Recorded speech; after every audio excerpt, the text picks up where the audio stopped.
नमस्कार। आज हम चार्ल्स डिकेंस के मशहूर उपन्यास डेविड कॉपरफील्ड की दुनिया में उतर रहे हैं।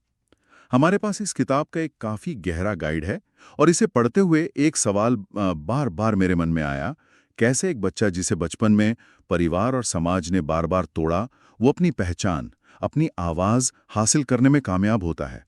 ये सिर्फ एक कहानी नहीं है, ये उस सफर की पड़ताल है। बिल्कुल। और ये डिकेंस का सबसे निजी उपन्यास भी माना जाता है। उन्होंने अपनी जिंदगी के दर्द, अपमान और उम्मीदों को डेविड के किरदार में डाल दिया। इसीलिए ये कहानी आज भी इतनी असली और असरदार लगती है। सही कहा।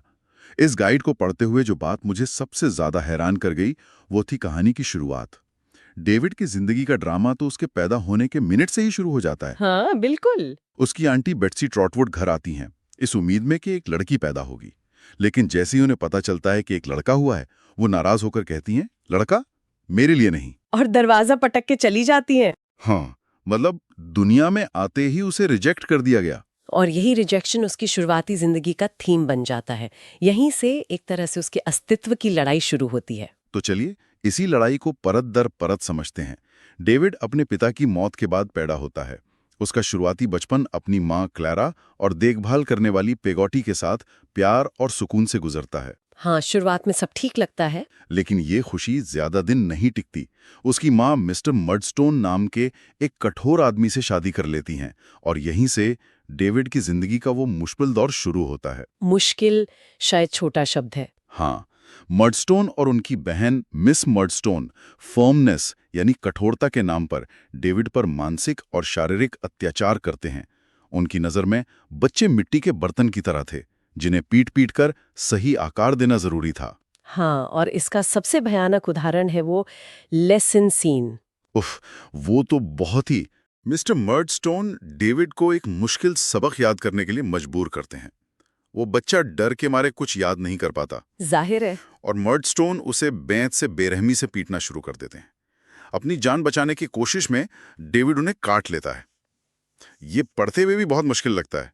एक बच्चे के लिए कितना कितना भयानक रहा होगा। बिल्कुल। और इस एक घटना का नतीजा देखिए, उसे सैलम हाउस नाम के एक बोर्डिंग स्कूल भेज दिया जाता है और उसकी पीठ पर एक तख्ती लटका दी जाती है जिस पर लिखा है सावधान या काटता है। मतलब पब्लिक में उसे जलील किया गया। हाँ, ये सिर्फ सजा नहीं थी, ये उस बच्चे के आत्मसम्मान को पूरी तरह कुचलने की कोशिश थी। तो क्या ये सिर्फ मर्डस्टोन की क्रूरता थी या इसके पीछे उस जमाने की कोई सोच भी थी? ये बहुत जरूरी सवाल है। ये उस विक्टोरियन सोच को दिखाता है जहां बच्चों को छोटे वयस्क की तरह देखा जाता था। अच्छा जिन्हें तोड़कर अनुशासित करना जरूरी समझा जाता था। जी। डेविड का ये अपमान करना सिर्फ मर्डस्टोन की निजी क्रूरता नहीं, बल्कि उस युग की शिक्षा प्रणाली और सामाजिक मानसिकता का एक प्रतिबिंब था। उसे एक इंसान के तौर पर नहीं, बल्कि एक बिगड़ी हुई संपत्ति के तौर पर देखा जा रहा था। बिल्कुल। लेकिन इसी अंधेरे में उसे दोस्ती की एक किरण भी मिलती है। स्कूल में उसकी मुलाकात जेम्स स्टीयरफोर्थ से होती है, जो बहुत आकर्षक और सबका पसंदीदा है। वो डेविड को बचाता है और कहता है, तुम कायर नहीं हो। यहाँ से उनके एक जटिल दोस्ती की शुरुआत होती है। जटिल शब्द यहाँ बहुत सही है और इस पर हम बाद में जरूर लौटेंगे। तो स्कूल में उसे स्टीयरफोर्थ के रूप में एक उम्मीद तो दिखी, लेकिन घर लौटते ही वो उम्मीद भी टूट गई। हाँ, क्योंकि उसे पता चलता है कि उसकी माँ एक और बच्चे को जन्म देने के बाद बहुत बीमार हो गई हैं। और जल्द ही अपने नवजात बच्चे के साथ उनकी मौत हो जाती है। ये डेविड के लिए एक बहुत बड़ा सदमा था, एक ऐसा पल जिसने उसका बचपन कह सकते हैं आधिकारिक तौर पर खत्म कर दिया। और अब मर्डस्टोन के लिए वो सिर्फ एक बोझ था जिसे काम पर लगाया जाना था। हाँ, उसे 10 साल की उम्र में लंदन के एक वाइन फैक्ट्री मर्डस्टोन एंड ग्रिम्बी में बोतलें साफ करने के काम पर लगा दिया जाता है। यहीं पर डिकेंस का अपना अनुभव सामने आता है ना? हाँ, और ये सिर्फ फैक्ट्री तक सीमित नहीं था। डिकेंस ने खुद एक ब्लैकनिंग फैक्ट्री में काम किया था जब उनके पिता कर्ज के कारण जेल चले गए थे। अच्छा, तो ये उनकी अपनी कहानी है। वो अपमान और अकेलापन उन्होंने कभी नहीं भुलाया।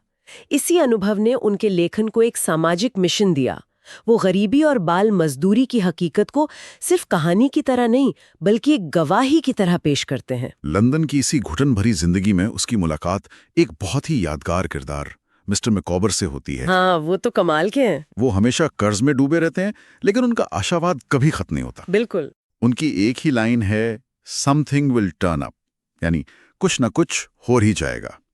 मुझे तो ये किरदार बहुत पसंद है। वो उस अंधेरे में एक उम्मीद की तरह लगता है। बिल्कुल, वो हास्य और उम्मीद लाते हैं। लेकिन क्या ये उम्मीद सच्ची है या ये बस जिम्मेदारियों से भागने का एक तरीका है? ये भी सोचने वाली बात है। डिकेंस यहाँ बहुत चालाकी से दिखाते हैं कि कैसे आशावाद और लापरवाही के बीच एक बहुत पतली रेखा होती है।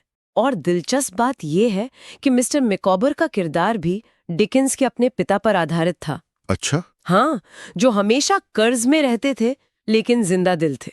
अपनी इस दयनीय जिंदगी से तंग आकर डेविड एक बहुत बड़ा कदम उठाता है।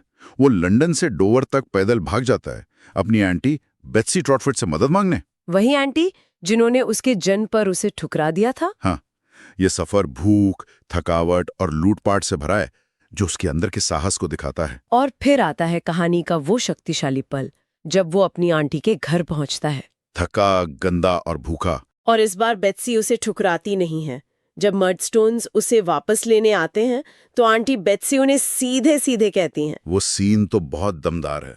तुमने उसके साथ क्रूरता की है, तुमने उसकी आत्मा को कुचलने की कोशिश की है, अब वो मेरे साथ रहेगा। ये डेविड की जिंदगी का पहला बड़ा टर्निंग पॉइंट है। बिल्कुल। तो आंटी बेत्सी उसे बचा लेती हैं, वो एक हीरो की तरह आती हैं। एक तरह से हाँ, लेकिन ये भी ध्यान देना होगा कि शुरुआत में उन्होंने भी तो डेविड को लड़का होने की वजह से ठुकरा दिया था। सही बात है। उनका किरदार भी कहानी के साथ विकसित होता है। वो हमें सिखाती हैं कि लोग बदल सकते हैं और अपनी गलतियों को सुधार सकते हैं।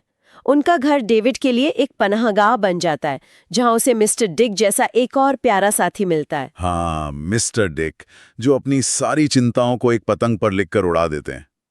मतलब मानसिक तनाव से लड़ने का कितना सुंदर तरीका है। बिल्कुल, ये एक प्रतीक है कि कैसे हमें अपने बोझ को छोड़कर आगे बढ़ना सीखना चाहिए।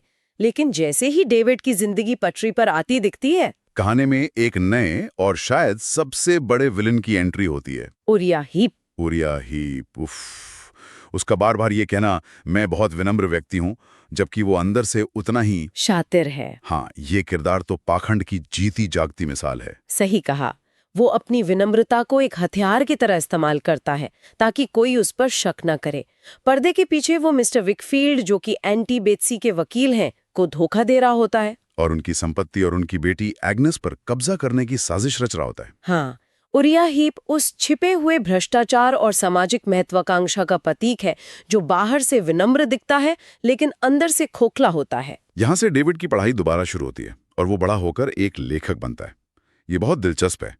जिस बच्चे की आवाज को बचपन में दबाया गया, उसे आखिरकार अपनी कहानी और दूसरों की कहानी सुनाने का एक जरिया मिल जाता है। बिल्कुल। लेकिन जिंदगी की तरह प्यार में भी उसे अभी बहुत कुछ सीखना था। यही उसकी मुलाकात होती है डोरा स्पेनलो से, और उसे पहली नजर में प्यार हो जाता है। ये एक बहुत ही आकर्षक, लेकिन कह सकते हैं बचकाना प्यार है। डेविड खुद डोरा को अपनी चाइल्ड वाइफ कहता है, क्योंकि डोरा बहुत मासूम, भोली और अव्यवहारिक है। उनकी शादी का एक सीन है जहां डेविड डोरा के लिए खाना बनाने की कोशिश करता है और सब कुछ जला देता है। हाँ, इस पर गुस्सा होने की बजाय बस हंसने लगती है। ये प्यारा तो है, लेकिन दिखाता है कि उनका रिश्ता जिम्मेदारियों के लिए तैयार नहीं था। बिल्कुल। डिकेंस यहाँ प्यार और शादी के दो अलग-अलग मॉडल्स की तुलना कर रहे हैं। अच्छा, कैसे? एक तरफ डोरा है, जो एक रोमांटिक कल्पना है, एक गुड़िया जैसी पत्नी। ये रिश्ता आकर्षण पर आधारित है, लेकिन असल जिंदगी के बोझ तले दब जाता है। और दूसरी तरफ है एग्नेस विकफील्ड, जो डेविड की सच्ची दोस्त, सलाहकार और उसकी अंतरात्मा की आवाज है। वो शांत, स्थिर और परिपक्व प्यार का प्रतीक है। लेकिन डेविड को यह समझने में बहुत वक्त लग जाता है ना? हाँ, बहुत। वो एग्नेस को अपनी बहन की तरह देखता है, क्योंकि वो खुद अभी भावनात्मक रूप से परिपक्व नहीं हुआ है। उसे पहले ये सीखना होगा कि एक सच्चा जीवन साथी ही एक आकर्षक खिलौना नहीं, बल्कि एक बराबर का पार्टनर होता है। सही बात है। डोरा की दुखद बीमारी और मौत डेविड के विकास के लिए एक जरूरी लेकिन दर्दनाक पड़ाव है। मरते हुए डोरा खुद एग्नेस से कहती है, तुम डेविड के साथ मेरी जगह लोगी, जैसे वो खुद समझ गई हो कि डेविड को असल में किसकी जरूरत है। प्यार के सफर के साथ साथ दोस्ती में भी उसे एक बड़ा धोखा मिलता है।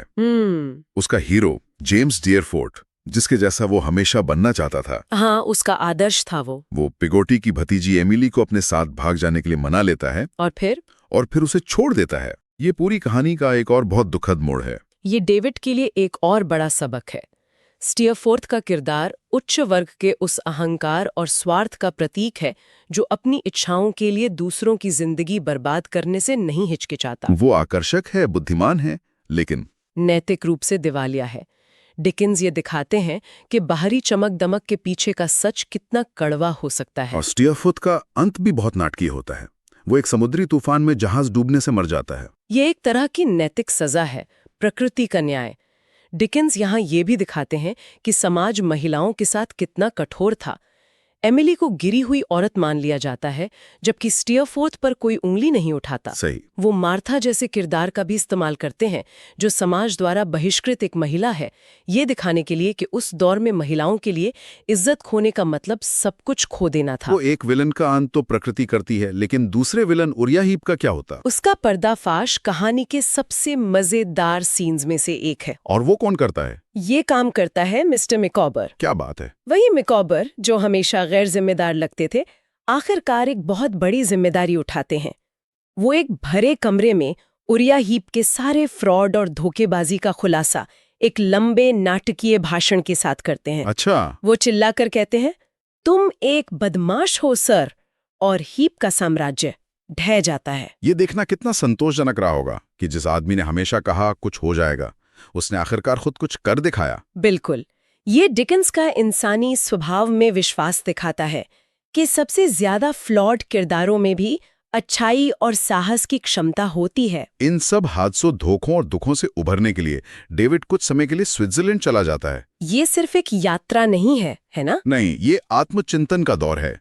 वो अपने दर्द को प्रोसेस करता है, अपनी गलतियों को समझता है और एक लेखक के रूप में परिपक्व होता है। वहीं पर वो अपनी आत्मकथा लिखना शुरू करता है, जो इस बात का प्रतीक है कि वो अब अपने अतीत का सामना करने और उसे समझने के लिए तैयार है। और जब वो वापस लौटता है तो उसे आखिरकार वो सच दिखाई देता है जो हमेशा उसके सामने था। बिल्कुल। उसे एहसास होता है कि एग्नेस हमेशा से उसकी सबसे अच्छी दोस्त, उसकी मार्गदर्शक और उसका सच्चा प्यार रही है। वो एग्नेस से अपने दिल की बात कहता है, मैंने तुम्हें अपनी पूरी जिंदगी प्यार किया है, और वे शादी कर लेते हैं। इस तरह ये उपन्यास डेविड की आत्मखोज की यात्रा को पूरा करता है। एक असुरक्षित, प्यार के लिए तरसते हुए लड़के से लेकर वो एक सफल लेखक और एक परिपक्व इंसान बन जाता है, जिसने अपनी खुशी और पहचान पाली है। उसने बाहरी दुश्मनों जैसे मर्डस्टोन और हीप और अपने अंदर की कमियों जैसे उसका भोलापन, प्यार को ना समझ पाना, दोनों पर विजय पाई है। हाँ। तो ये थी डेविड कॉपरफील्ड की कहानी। एक अनाथ बच्चे के संघर्ष से लेकर एक सफल लेखक बनने तक का सफर। ये कहानी दोस्ती, वफादारी, सामाजिक अन्याय और सबसे बढ़कर खुद को खोजने के बारे में है। ये दिखाती है कि चाहे जिंदगी आप पर कितने भी सितम करे, इंसान की आत्मा में उभरने की एक असाधारण ताकत होती है। यहाँ एक विचार छोड़कर जाते हैं। इस उपन्यास में अच्छे और बुरे किरदार काफी हद तक साफ हैं। हाँ, मर्डस्टोन और हीप जैसे मुल्क का खलनायक हैं, और डेविड और एग्नेस जैसे नायक। लेकिन स्टीयरफोर्ड जैसे किरदारों के बारे में क्या? वो डेविड का दोस्त भी है और एक क्रूर धोखेबाज भी। वो आकर्षक भी है और नैतिक रूप से भ्रष्ट भी। ये तो सही है। ये एक महत्वपूर्ण सवाल उठाता है, क्या लोग पूरी तरह से अच्छे या बुरे होते हैं, या वे काफी हद तक अपने सामाजिक वर्ग, अपनी परवरिश और उन्हें मिले विशेषाधिकारों का उत्पाद होते हैं? क्या स्टीयरफोर्ड अगर एक साधारण परिवार में पैदा होता तो भी वैसा ही होता? ये डिकन्स की कहानी का एक और पहलू है जो आज भी हमें सोचने पर मजबूर करता है।